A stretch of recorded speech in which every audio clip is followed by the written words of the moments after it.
Hey, what's up everybody? Welcome back to the Sunday Morning Shred. This is the show where every Sunday you wake up, you grab your coffee, grab your energy drink, your tea, your water, whatever you like on Sunday morning. You come over to your couch, jump back in bed, throw it on YouTube, and Sunday Morning Shred is waiting for you. This is the show where we talk guitars.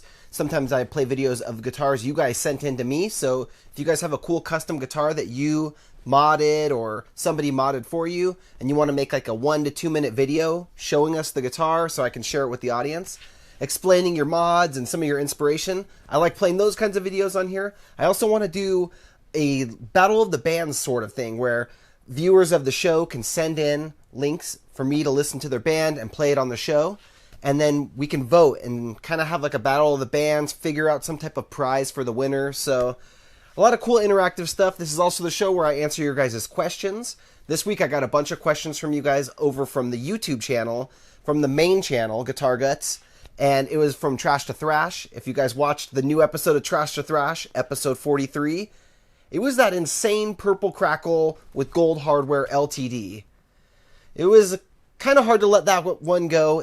I contemplated on keeping it, but I'll let you guys know why I didn't keep it. There's, I guess, 2 reasons why. 3 reasons. If I keep thinking, there'll probably be a lot more reasons, but the number 1 reason was all my nicest favorite guitars have bindings on them, and a lot of them have like abalone bindings and stuff, so this guitar didn't have a binding. It wouldn't exactly fit into my wall of greatness that I have, but I put it up there. It looked damn good. I thought about maybe I should keep it anyways. I'm going to learn how to do bindings, so in the future I'll build myself something that has a lot of the same features, but we'll have a binding on it as well. So that's something that you guys will see in a vlog eventually. I'm going to do some experimenting. I'll throw it on a vlog for you guys here on this channel. And then I'll start doing it on Trash to Thrash for the production style guitars that I'm selling. Another reason that I didn't keep that purple awesome guitar, even though it's my favorite build I've ever done, my favorite finish, my favorite hardware, everything about it is my favorite, then one thing that isn't my favorite is that it doesn't have a neck pickup. If I were to keep it, I would have rerouted a neck pickup hole back into it. I didn't know how insane it was going to turn out, or I might have just left the neck hole there. But it turned out so cool as a single humbucker guitar. I got a lot of feedback from you guys about single humbucker guitars, and then on the show I had mentioned it's kind of a similar thing to having just a volume and no tone knob. A lot of people like the simplicity of one knob versus just having a tone that you never use, and I got a lot of feedback from you guys about that, so we'll be going over some of the answers or my response to your guys' comments from the YouTube channel where you guys were commenting on the single pickup thing and the no tone thing.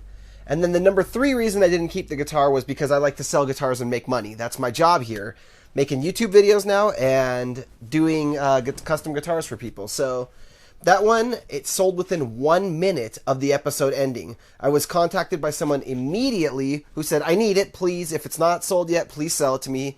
I said, absolutely. So insane how fast that one sold. It was $1,400, and within a minute it was sold. I had a ton of people actually hitting me up, asking me about it and if it was still available. And no, obviously there was only one made, but I do have over here another of the exact same guitar.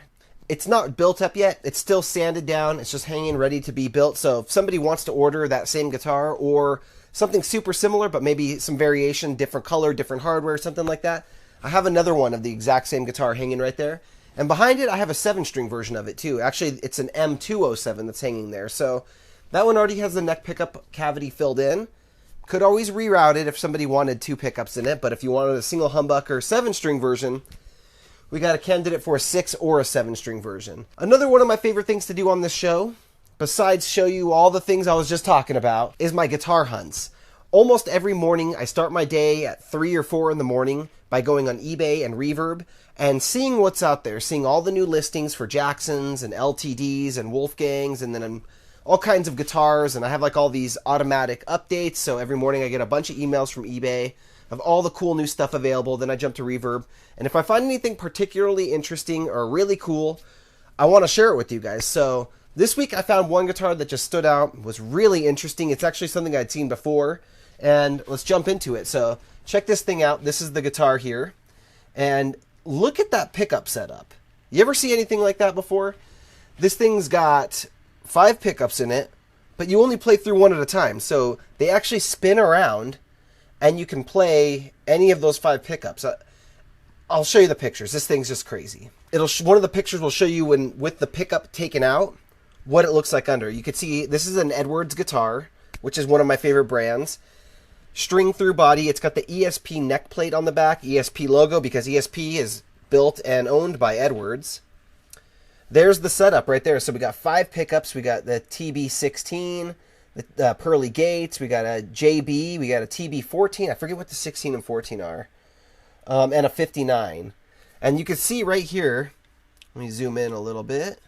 What's really interesting is, see how the pickup wire goes down? And there's these metal tabs screwed into the guitar. Well, I don't know exactly how this one was built, but I think what they did was underneath the thing that spins, it's like a lazy Susan. Super sexist phrase, not allowed to use that anymore. It's a lazy utility wheel. Basically, 5 pickups are mounted on the lazy Susan, and under each set of pickups, or every pickup, is like 2 contacts, a ground and the hot. There's other wires too, but they don't necessarily need to be wired up. They can just be wired together. Like a normal humbucker really only has hot, ground, and then your shield wire. But then you could also sometimes have the other ends of your pull pieces, a little technical here, and wire them together to create the series link, or you could wire them to like a push-pull to create all kinds of cool, interesting out-of-phase or coil tap or series parallel switching. I digress. So I think what's going on here is there's a contact under, 2 contacts under each pickup. One's the hot, one's the ground. And as you spin that thing, it'll line up with, in the body, there's matching contacts. So it spins around and then it'll connect that pickup. So there's no actual pickup switch, I don't think, on this guitar. I think it's just physically spinning that wheel. The pickups will line up with the contacts underneath, and then it'll hook up that pickup. So very interesting. Let's continue. Yeah. It doesn't show it that good, but you can see the heat shrink. You can see the series link there. Comes with the ESP gig bag. So that's all the photos of it here. But man, what a weird setup. You ever see anything like that? I remember when this guitar came out in like 2015 or so. I remember seeing this on Guitar World. I think I had another show at the time where I even played this guitar, and played a clip of it on the show. $3,300, free shipping though. What a deal. Edwards model. So it says, we will sell a revolver guitar equipped with Edwards brand 5 pickup that attracted attention at Instruments Fair in 2016. So I think this is from Japan, must be shipping from. Currently, Seymour Duncan TB59, which I think that's a TB1. TB4, which is the JB, TB14, TB16, one of those is a hybrid, 59, I think. And then the pearly gates. But you can switch out the pickups however you like. So, very cool guitar. I put it on my watch list, and then this popped up a couple hours later. They sent me an offer for $3,021, so that's $335. That's a decent little discount, but I'm definitely not interested in buying this guitar. It's cool to look at, but if you're interested in buying it, it's available right now, I think, over on eBay. This one's on eBay. So I only found one guitar that really popped out at me this week online while I was doing my guitar hunting. But I got a lot of good questions from you guys. So this first chunk of questions is going to be in regards to Trash to Thrash, the most recent episode. And this one's from Michael, which we know Michael here on Sunday Morning Shred. He used to always send videos and messages in back when I was doing this show like a year ago. He wrote, in my opinion, Mark, you've really outdone yourself. That looks like a $2,700 custom shop. Love the 80s vibe. I appreciate that. Of course, I'm going to put that one on there first because that was my favorite comment of the week. The next one, even though I don't use them much or at all, I like having I think he means neck pickup. I like having a neck pickup and a tone knob just for the look. I get that. But also, I like the look of a single humbucker guitar a lot too, because you get more real estate for a good paint job. If you have like a Crackle paint job or something really cool, you got that much more space on there, which is another reason I like Rhodes guitars with no pickguard that are rear routed with the electronics, because I love seeing a Rhodes fully painted. Actually, in 2 weeks, we got a crazy Rhodes coming up on Trash to Thrash. It's like a Kerry King ESP, but make sure you watch. It's going to be insane. But I got a lot of different opinions from people about the neck pickup and tone thing, and I thought it was interesting to hear the different scenarios. One of them says, my favorite guitar is a 1 humbucker, 1 volume, but it couldn't be my only guitar. Definitely like neck pickups. I totally agree. I could totally see that. Someone said, very nice. I don't mind one pickup. It's like what EVH said. You're able to dig into the strings more without the neck pickup in the way, and you can get harmonics from that you can't get from a guitar with a neck pickup. Although I really like the tone knob, I don't use it all the time, but it's something I like to fidget with more than most homies. Also, anyone know of any Crackle paints that aren't black or white? So that was a nice response there. I definitely agree with you on the point of the pickup being in the way of the pick, man. There's something about guitars that have a middle pickup that drives me insane. I hate it because my pick digs down and it clicks and taps on the middle pickup. I used to have a Jackson HSH and that would drive me crazy. So no middle pickups for me anymore. I always thought it would just be more pickups, more versatile, but I get why people don't want a middle pickup, and if you play up there by the neck, man, I could totally see that too. As far as the Crackle paints that aren't black or white, yeah, Montana makes a bunch of them that aren't black or white. They make like a patina green, they make brown, they make a gray, they make a blue. There might be other colors too, I forget right now, but they make like at least 6 different colors, including black and white. Next question. Honestly, I rarely ever use the neck pickup, but it's nice to have it there just in case. As far as the tone knob goes, don't need it. As I'm reading this, I'm wondering to you guys right now watching this, what do you use the neck pickup for? Do you like using it with distortion? Personally, I like using it with cleans. When I switch over to the clean channel and I flip up to the neck pickup, you don't get much better of a clean tone than that. I have certain guitars of mine that have coil taps too. And I love a guitar that's got a coil tap for my cleans as well. So a neck pickup, coil tapped, and clean channel sounds awesome. But I also love going up to the neck pickup for my solos. There's when you do like arpeggios and like, I don't know, there's like legatos. I like to use a neck pickup for certain frequencies, and I don't know, I like a neck pickup quite a bit. Next one. I love the fill job on that neck pickup. Could you eventually show how to add a veneer to a guitar? When I learn how to do it, I will show you guys. I've never added a veneer to a top, and I've seen certain people when they fill in neck pickups, they don't like dealing with the sinking wood filler and Bondo and all that stuff. So to them, it's easier just to fill that cavity in and then throw a veneer on it and never worry about it coming back through the top.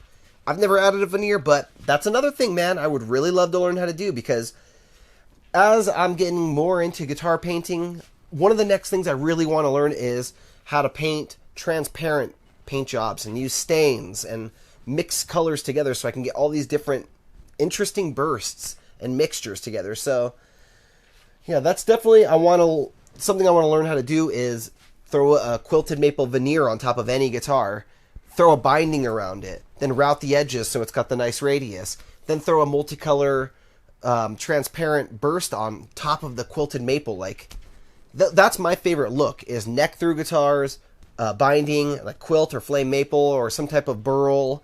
So when I can start doing those guitars, I'm probably going to stop selling them because I'm going to need to keep all the ones that I build. Next one. Having just a bridge pickup keeps the high E string from hooking up on the neck pickup, so you don't have to tape it like dime. I get what you mean, but also a lot of pickups are closed. If you look at like an EMG pickup, it's just like a flat square box, so your string never catches like that, but I know what you're talking about. Next one. So the question is, who's going to be the first 2 people to take Mark up on his offer of building another 6 and 7 string version of those beautiful guitars? I'll be excited to see the next pickup choices. That's funny. Yeah, man. Shout out, man. I know Ohm's in Hawaii.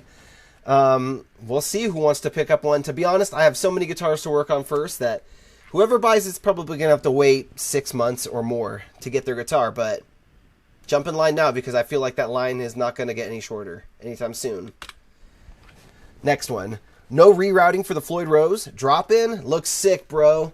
Yeah, most licensed Floyd Rose are interchangeable with Floyd Roses. I'm not going to guarantee that every single one is, and I'm not going to guarantee that it's going to look perfect, because some of them I've done, you could see a slightly bigger gap around the edge of the Floyd Rose, because the Floyd is a little tiny bit smaller than the licensed model, but they usually do drop right in. Goto Bridges, the 1996 T, is another awesome drop-in replacement for a Floyd Rose, so If you don't know about those, check them out. I think I'm actually going to have one on this next week's episode of Trash to Thrash. I'm pretty sure. I'm still debating, actually. It's the weekend. I only have a few days to get the episode together. But I'm looking at the guitar right there. It's ready for assembly. And I'm thinking maybe the Goto. I'm still debating if it should be a Floyd. Let me know in the comments what you guys think. I'm probably going to go with the Goto. That's what I'm leaning towards. Next one. You could have slapped an ESP logo on that, and I would have absolutely believed it came out of their custom shop. That is a great compliment. I really appreciate that. And, you know, when you read that comment, the first time I read it, I read it differently. I read it as you kind of saying you should have slapped an ESP logo on that, which is totally illegal. You're not allowed to just throw whatever headstock logo names onto any guitar. Actually, that's something I get asked about in my estimates a lot, is people want to send like a Squire and then say, can you put a Fender logo on it? Or they send me an LTD and ask for the ESP logo or something, or they want a copy of another guitar. It's a different brand, and they want that other brand name on there. And I always tell people it's actually illegal. You can't do that. It's counterfeiting. If you put the name on there, even though me and you know that I'm selling it to, I know it's not a Fender. You know it's not a Fender. You say you're never going to sell it. Who knows? Maybe you do sell it. Or who knows? Maybe someone steals it from you, and then they sell it to somebody who doesn't know. Or, God forbid, you die, and then your family members go to sell the guitar. They don't know it's not a Fender, so it gets tricky, and the laws are you're not allowed to do that. But I don't think that's what John here was saying. I think he was just saying you could have slapped that logo on there, and people would believe it came out of their custom shop, and man, I appreciate that. That is so cool to hear. Next one says, damn, I've regretted swapping my Korean M100 to an Indonesian M200. It took me a while to notice that the Korean M100 had better build quality, although the M200 had more eye candy and better pickups. I figured that out a long time ago, but it took me a long time to figure that out because I bought my LTD, my first one, in 1998, I think, and I was like 11 or 12 years old, so it's hard to remember exactly when it was, but I think I was in 7th grade. And years later, I loved that guitar so much still that I went out to buy another M100 thinking, this will be like my number one, the one I've had forever, and the new one will be my number two, my backup. I need to have multiple of these in different colors. I went out and bought the flame maple ones they made. I think they're made in Indonesia, possibly China. But it was like they came out in black transparent and red and transparent for a couple years. And man, it was not a good guitar. It was very different than the M100 I had before. The Korean one had an amazing neck on it. I actually still own the guitar. It's an amazing guitar. And it stands right there. The Lizard LTD, that purple one I just did, and this new one I got right here, they all feel amazing like that. Even I have an F200 coming up in one of the future episodes, and an H100. Bunch of old 90s Korean-made LTDs. So all of them have amazing necks. But that Indonesian one was a lot different. And like he said, they have more eye candy sometimes, better pickups. They look like they're better guitars. They even have like more ESP branded parts on them. And that's actually one of the ways you can tell they're a cheaper guitar for some reason.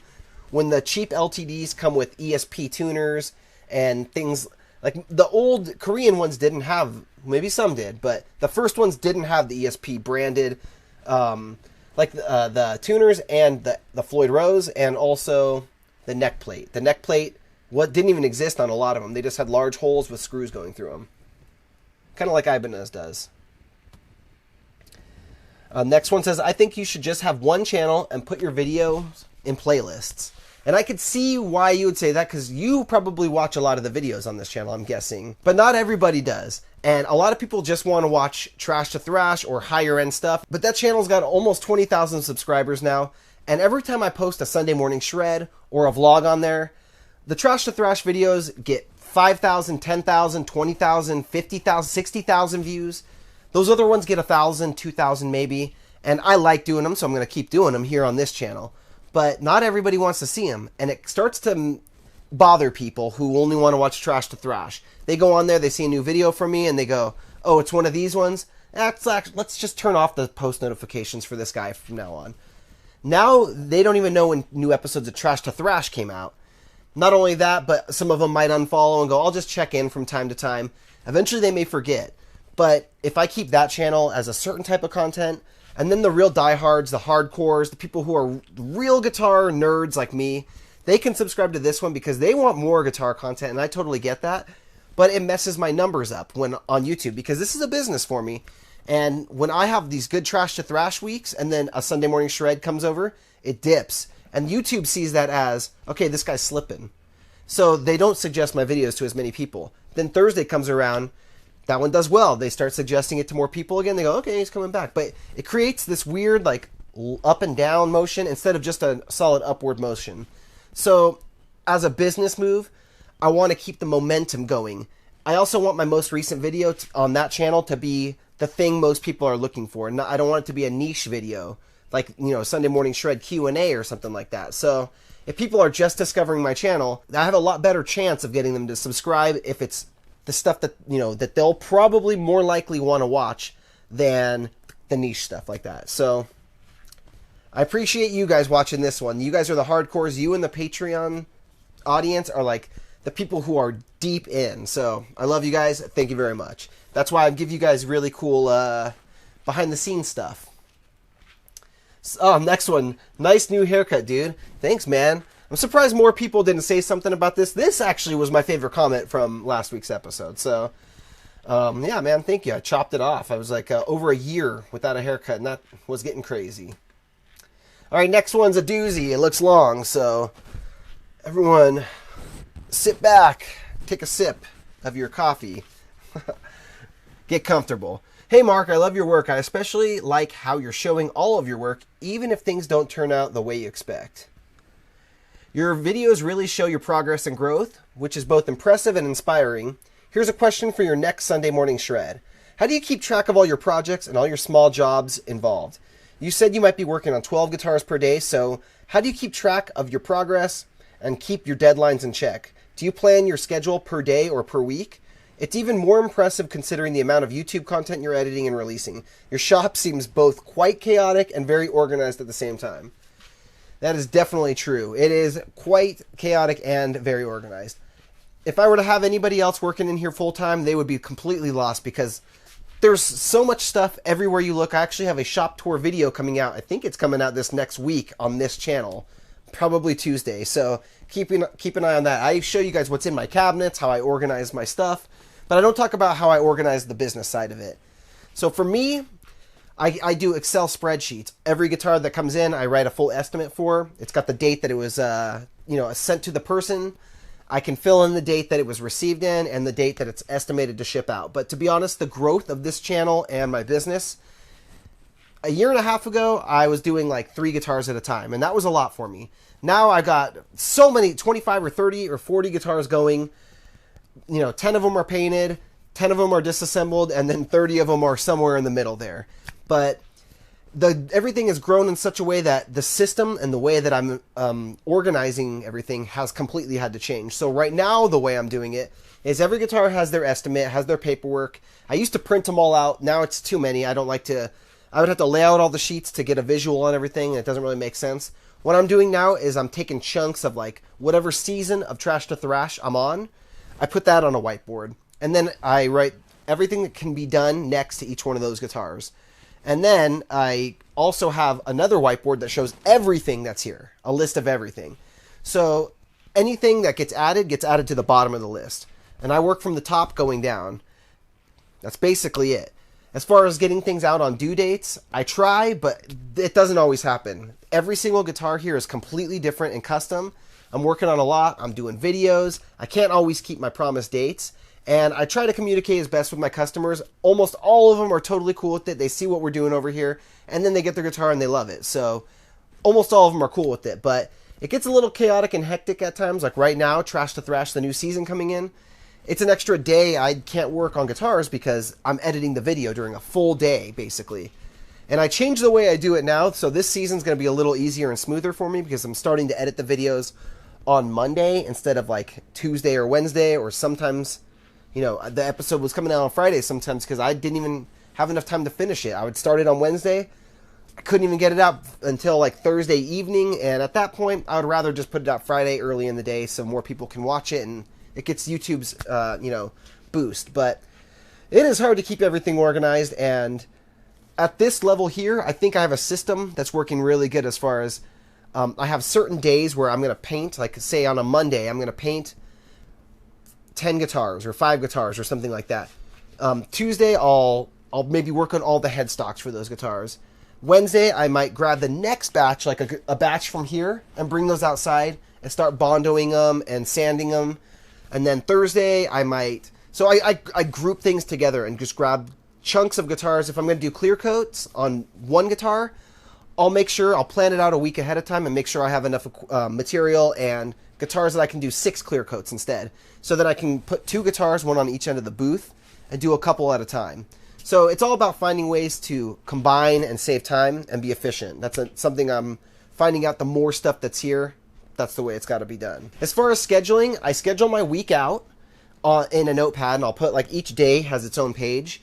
And then I'll write in and I'll fill in, like when I look down my list of guitars I'm working on, I'll look through and go, okay, this is the most important, that's the first day. And then I'll start just filling in blank spots in my schedule. And by the end of the week, it's full. It fills up quick. And editing is crazy. I usually edit early in the morning, and then I'll take like one day a week where I edit all day long. So it's a little crazy, but I love it. I work 15 hours a day, or usually something like that, like 4 or 5 in the morning to 6 o'clock at night, pretty much 7 days a week, and it is a lot of fun. So I think that's the last one. That was the last one. So guys, I got to get running. I hope you guys enjoy your Sunday. Happy Mother's Day to all the mothers out there. I hope you guys are celebrating and having a great day. And I appreciate you guys watching. Be sure to tune back in. I think it's going to be Tuesday. We're going to have the shop tour where I show you everything in the shop. And yeah, I'll see you guys very soon. Rock on, my friends.